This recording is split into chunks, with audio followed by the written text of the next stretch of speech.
This next video is going to be a quick tour of the interior of the tractor tug. First thing we'll do is we'll get out of our cockpit seat and we'll head down. At the base of our cockpit stairs, we have our bathroom, toilet, shower, and a floor drain.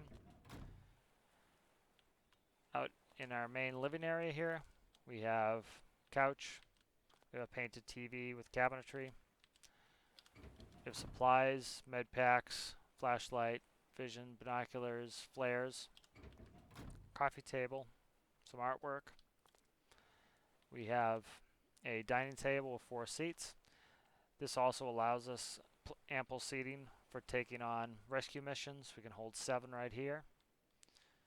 We have a fire extinguisher, a kitchenette, microwave, sink. We have our flashlight again. We'll go downstairs. Mid-decks is where we have our 2 berths for our crew.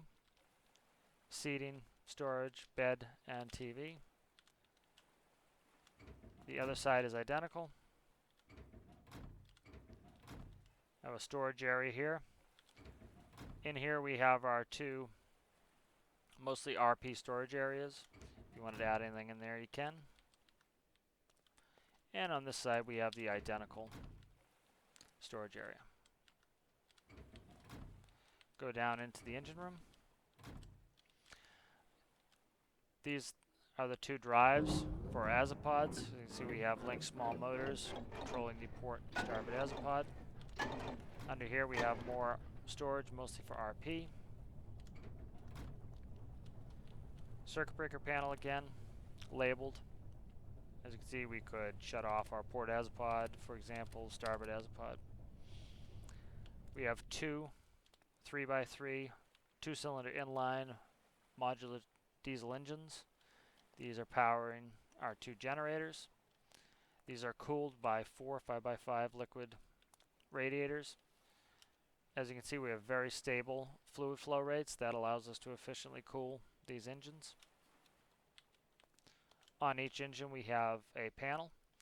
This shows our automatic throttle, a manual starter, our fuel valves, the starter engage. As you can see, when we click the manual start, it will engage. When it auto starts, it will also show the engagement.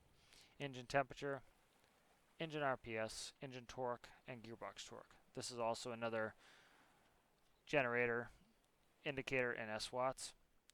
Air volume, fuel volume, and a manual fuel valve. Back to our main panel here, we have port fuel, starboard fuel. We have 2 low fuel indicator lights that will come on when we're below 1,000 liters. Again, battery banks, master switch, we went over that. We have battery A1, B1, A2, and B2. That's A1 here, A2, B1, B2.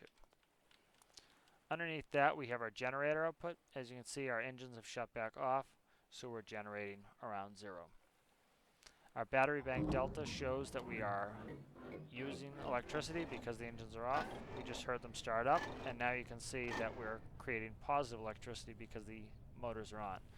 We're only producing around 60 S-Watts per generator because all we have on right now is the lights and the engines are turned off. Next we'll do a deck tour. We'll exit out the rear door. And we're at a large winch. This is the winch controls. We can go in or out, and we have a cable length indicator. As we noted before, we can control the winch from the cockpit. When we control from the cockpit, we need to make sure that we only have 1 set of buttons selected at a time. So if we bring the winch in from down below, we want to shut that off and then control it from the cockpit. We have our cable caution area. In real life, this is a danger area for the cable. If the cable were to snap as it's out pulling a barge, this would be the danger area. So that's indicated by this caution area. We have a decorative spooler that would spool the wire back and forth onto the reel. We have 2 cleats, port and starboard in the rear. Next we have our refueling station. So we have our port diesel, our starboard diesel gauge, and buttons for the valves. So if he selected the starboard valve, this would allow us to connect at a dock and the fuel will go in and fill our starboard tank. If we did the port side, again, fuel would go in, fill our port tank, or we could select both and fill both tanks at once. We're going to continue on to the bow. We have a cleat, starboard, and port. We have our forward winch with some decorative elements, and we have another cautionary in the front. That concludes the interior tour for the tractor tug.